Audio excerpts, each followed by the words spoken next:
आज हम लोग पढ़ने चल रहे हैं कि प्रकाश के परावर्तन और परावर्तन के नियम। यानी प्रकाश क्या है? तो प्रकाश क्या है? जिसके माध्यम से किसी वस्तु को हम देख सकते हैं उसे प्रकाश कहते हैं। जैसे टॉर्च हुआ, बल्ब हुआ, सूरज हुआ, यह प्रकाश हुआ। जहां से निकलता है उसको प्रकाश स्रोत कहते हैं। ठीक है। प्रकाश स्रोत भी दो प्रकार के होते हैं, एक मानव निर्मित प्रकाश स्रोत, एक प्राकृतिक निर्मित प्रकाश स्रोत। जिसको मानव ने बनाया, जहां से प्रकाश निकलता है उसको मानव निर्मित प्रकाश स्रोत कहते हैं। जिसको प्राकृतिक प्रदत्त है, जैसे सूरज है, वह प्राकृतिक निर्मित प्रकाश स्रोत कहलाएगा। तब हमको पढ़ना है यानी प्रकाश का परावर्तन, रिफ्लेक्शन ऑफ लाइट। यानी तो प्रकाश का परावर्तन क्या है? जब प्रकाश किसी वस्तु से टकराता है, यानी कहीं से भी प्रकाश निकलता है तो किसी वस्तु से टकराता है, तो किसी वस्तु से टकरा कर वापस लौटना। किसी भी वस्तु पर गया फिर वहां से टकरा कर लौट के आया। तो जब प्रकाश की किरण, यानी जाने की रास्ता को उसको किरण कहते हैं, जब प्रकाश की किरण किसी वस्तु से टकरा कर वापस लौटता है, तो प्रकाश की किरण को किसी वस्तु से टकरा कर वापस लौटने की क्रिया को हम प्रकाश के परावर्तन कहते हैं। यानी किसी भी वस्तु को हमको देखने के लिए प्रकाश का परावर्तन चाहिए। कोई भी वस्तु को देख रहे हैं उसके लिए प्रकाश का रिफ्लेक्शन अति आवश्यक है। यानी बिना परावर्तन का हम लोग किसी वस्तु को देख ही नहीं सकते हैं। यानी किसी भी वस्तु को हम लोग पहले देखना चाहते हैं तो प्रकाश पहले उस वस्तु पर जाती है, फिर वहां से हमारी आंखों तक पहुंचती है, तब जाकर उस वस्तु को हम देख सकते हैं। तो फिर हम लोग सोचेंगे कि भाई भाई इतना जल्दी कैसे हम किसी वस्तु जिधर देखते हैं उसको हम देख सकते हैं? तो भाई प्रकाश का जो चाल होता है निर्वात में काफी फास्ट होता है। यानी देख सकते हैं आप लोग 3 × 10⁸ मीटर पर सेकेंड होता है। 3 × 10⁸ मीटर पर सेकेंड होता है। और किलोमीटर में आइएगा तो 3 × 10⁵ किलोमीटर पर सेकेंड होता है। यानी 3 लाख किलोमीटर पर सेकेंड होता है। यानी 1 सेकेंड वो 3 लाख किलोमीटर दूरी तय करता है। कौन? प्रकाश। तो समझिए कि आप आंख घुमा रही तो क्या है? मीटर में माप रहा है। और किलोमीटर 1 सेकेंड में 3 लाख किलोमीटर की दूरी तय करता है। तो आप इससे अंदाजा लगा सकते हैं कि प्रकाश कितनी तेजी से गमन करती है। और हम अपनी आंख को जिधर घुमाएंगे उस वस्तु को हम एकदम देखेंगे टैक। ठीक। तो अब हम लोग चढ़ेंगे इसका नियम क्या होता है, कैसे होता है। तो सबसे पहले इसके लिए एक हम समतल दर्पण लेते हैं। ठीक है। तो समतल दर्पण हम लोग बनाते हैं यहाँ पे। यानी यह जो लिखे हैं निर्वात में प्रकाश की चाल होता है। एग्जाम में भी पूछता है ऑब्जेक्टिव में। निर्वात में कहिए तो, चाहे हवा में कहिए तो, चाहे वायु में कहिए तो, यानी यह प्रकाश की चाल है। ठीक है। तो इसके लिए हम एक समतल दर्पण लेते हैं। समतल दर्पण यानी बनाएंगे, सीधा बनेगा स्केल की हेल्प से, यानी एक समतल दर्पण। तो समझिएगा कोई भी समतल दर्पण होता है तो समतल दर्पण बनाने से पहले क्या करते हैं उसमें कि समतल दर्पण के पीछे रज्जित करके, उसके दर्पण के एक साइड को रज्जित करके उस पे चांदी की लेप चढ़ाया जाता है परत के, और उसके पीछे से हम लोग पेंट करते हैं ताकि उसमें से प्रकाश का परावर्तन हो सके। कोई भी दर्पण समतल बनता है तो उसके पीछे रज्जित करके चांदी के लेप चढ़ाया जाता है, तब उसके पीछे पेंट किया जाता है ताकि अच्छा से उसमें प्रकाश के, क्योंकि चमकीला जो भी वस्तु उससे प्रकाश का रिफ्लेक्शन काफी तेजी से होता है। तो यहाँ पे बनाए हैं एक समतल दर्पण। इसके पहले लगा रहता है चांदी के लिए, तो उसके बाद में पेंट भी लगा रहता है। तो यहाँ पे चलिए उसके बारे में तो दूसरे पे चर्चा कर। अभी हम जानते हैं कि इसमें से प्रकाश का परावर्तन क्या होता है। देखिएगा, एक प्रकाश की किरण यहाँ पे किसी बिंदु पर पड़ता है, देखिए कहीं पे भी आ जाता है और फिर यहाँ से टकरा कर वापस जाता है। ठीक है। प्रकाश की किरण आया फिर यहाँ से गया, तो जो आया आया और एगो गया, आया गाया, गाया जिला नहीं गया, गाया। तो आने वाले जो यहाँ से नीचे माने दर्शा रहे यानी आ रहा है, ऊपर की तरफ दर्शा रहे यानी जा रहा है। तो आने वाले को हम लोग कहते हैं आपतित किरण। ठीक है। इसको कहेंगे आपतित किरण। ठीक है। जा रहा है इसको कहेंगे परावर्तित किरण। ठीक है। ये हुआ आपतित किरण, ये हुआ आपको परावर्तित किरण। ठीक है। और जिस बिंदु पर, जिस समतल दर्पण के जहां भी सतह पर जौना बिंदु पर पड़ा, यानी देख सकते हैं इसको ओ से आप डिनोट कीजिए, इसका नाम देंगे हम आपतन बिंदु। ठीक है। यानी प्रकाश की किरण किसी सतह पर पड़ती है तो उसे आपतित किरण कहते हैं। फिर यहाँ से लौट कर वापस जाती है तो उसे परावर्तित किरण कहते हैं। और प्रकाश का आपतित किरण जिस बिंदु पर पड़ती है उसे आपतन बिंदु कहते हैं। 3 रिपीटेशन आता है तो उसे आपतित किरण, जिस बिंदु पर पड़ता है उसे आपतन बिंदु, फिर यहां से जाता है उसको परावर्तित किरण कहते हैं। ठीक है, अब क्या करते हैं, इसको नाम कुछ दे सकते हैं, आप पी दे सकते हैं, इसको क्यू दे सकते हैं। अब इसके बीच में हम एक लंब डालेंगे, गणित की भाषा में लंब डालते हैं। ठीक है, यानी इसको हम लोग एन देते हैं। ठीक है, एन है, सपोज दैट नाम दिए हैं।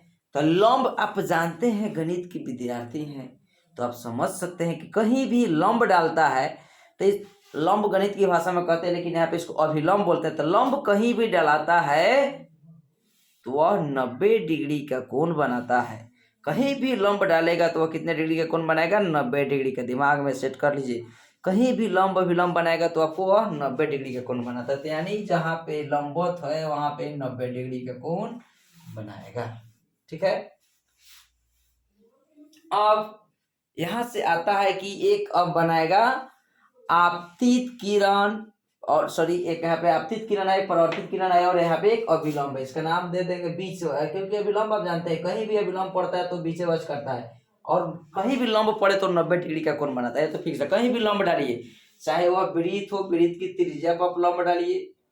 ठीक है, चाहे एक त्रिभुज हो, त्रिभुज को काटिए, कहीं भी डालिएगा 90 डिग्री का बनाएगा। ठीक है, यानी एक समकोण।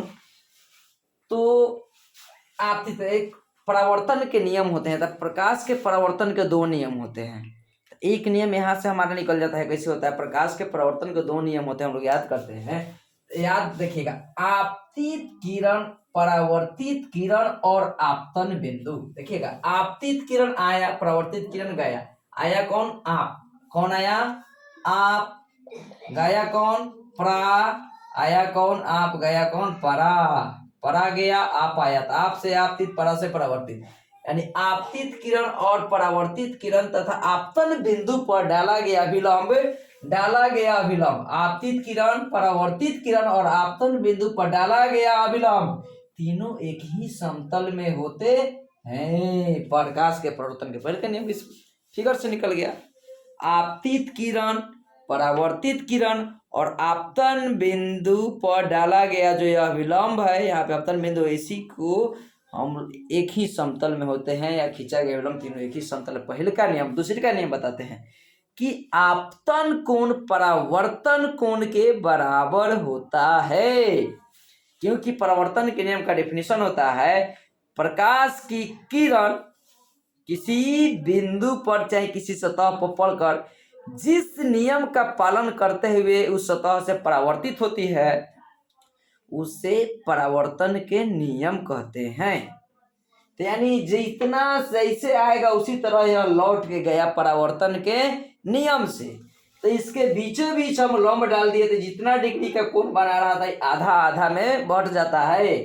ठीक है, अभी लंब इसको आधा आधा में बांट देता है, क्योंकि आपको पता है कि लंब का काम है आधा आधा में बांट देना। तो यहाँ से आधा आधा में इसको बांट दिया, 90 डिग्री कोण बनाया तो आधा आधा में बढ़ गया। तब यहाँ से एक डिफिनेशन बनता है कि आपतन कोण परावर्तन कोण के बराबर होता है।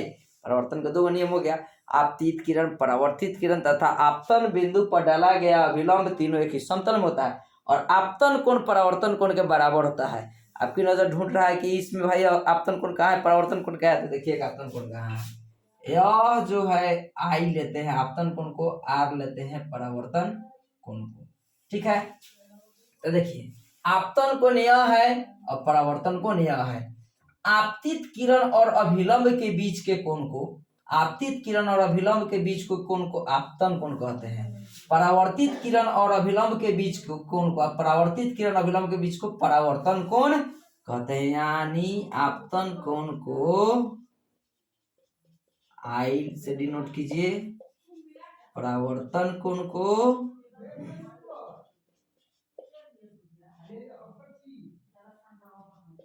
आर से डिनोट कीजिए, यानी सूचित करेंगे। तो यानी आपतन कोण परावर्तन कोण के भैया 60 होगा तो ये भी 60 होगा, ये 30 होगा तो ये भी 30 होगा, ये 50 होगा तो ये भी हमारा 50 होगा। तो आपतित किरण और अभिलंब के बीच के कोण को आपतन कोण कहते हैं, परावर्तित किरण और अभिलंब के बीच को परावर्तन कोण कहते यहाँ से हमारा प्रकाश के परावर्तन के दो नियम आपका निकल गया। एक होता है अगर किसी समतल दर्पण पर, कोई भी समतल दर्पण है, ठीक है, और समतल दर्पण पे नाम दे देते हैं समतल दर्पण कहीं भी, यह जैसे समतल दर्पण है, ठीक है, अगर इस समतल दर्पण के किसी सतह के एक बिंदु पर एक किरण डाला जा रहा है और यह आ भी रहा है और जा भी रहा है, देख सकते हैं यहाँ पे आ भी रहा है और जा भी रहा है, यानी इसी में आपतित किरण है, इसी में परावर्तित किरण है और इसी में अभी लंब भी है, इसी में आपतित किरण भी, इसी में परावर्तित किरण है और इसी में अभिलंब भी है। यानी हम कहे हैं कि एक समतल दर्पण पर किसी, देख सकते हैं समतल दर्पण है, तो एक समतल दर्पण पर कोई किरण को डाला जा रहा है, यानी यह आ भी रहा है और जा भी रहा है, देख सकते हैं तीर के एरो जो बना हुआ है, आ रहा है और जा रहा है, तो आएगा और जाएगा, ठीक है, आएगा और जाएगा और उसी पर अभिलंब भी डालेगा। तो पूछेगा आपतन कोण का मान क्या होगा, तो ये भाई आपतन कोण का मान क्या होगा, इसमें खोजे की क्या जरूरत है, इसके बीच में कुछ स्पेस ही नहीं है, आपतन कोण का मान भी हमारा कितना होगा, इसमें 0 होगा। क्यों? क्योंकि आपतित किरण भी इसी पर है, परावर्तित किरण भी इसी पे है, इसके बीच में कोई स्पेस नहीं बन रहा है, अभिलंब भी इसी पे है, तो इसमें कहाँ जगह है जो कोण ढूंढेंगे हम, 0 होगा। तो परावर्तन कोण का मान क्या होगा, 0 होगा, क्योंकि आपतन कोण बराबर परावर्तन कोण। तो यानी जब किसी सतह, ऑब्जेक्टिव आपको इसको घुमा देता है, क्योंकि जब किसी समतल दर्पण के सतह पर कोई किरण आपतित हो रहा है, यानी लंबवत, कैसा, तो लंबवत आपतित होना चाहिए, लंबवत, तो आपतन कोण का मान क्या होगा, तो 0 डिग्री, परावर्तन कोण का मान क्या होगा, तो 0 डिग्री, ठीक है। अब यहां से करी है कि, ठीक है, प्रकाश के परावर्तक का सबसे अच्छा परावर्तक स्रोत क्या है, एक ऑब्जेक्टिव है, प्रकाश के परावर्तन का सबसे अच्छा परावर्तक स्रोत क्या है, तो वह समतल दर्पण होता है। प्रकाश के परावर्तन सबसे ज्यादा, सबसे उसके लिए इंपॉर्टेंट, सबसे ज्यादा परावर्तक स्रोत उसके लिए इंपॉर्टेंस कौन रखता है, तो समतल दर्पण रहता है। तो अगर यह वीडियो आपको समझ में आया हो, प्रकाश के परावर्तन का नियम अच्छा लगा हो, तो मेरे इस चैनल को कृपया सब्सक्राइब कीजिएगा, ठीक। अगर कहीं पे कोई टॉपिक समझने में दिक्कत है तो कमेंट बॉक्स में कमेंट कीजिए, आपको अगले वीडियो में समझाया जाएगा, ठीक। ओके, थैंक यू, धन्यवाद।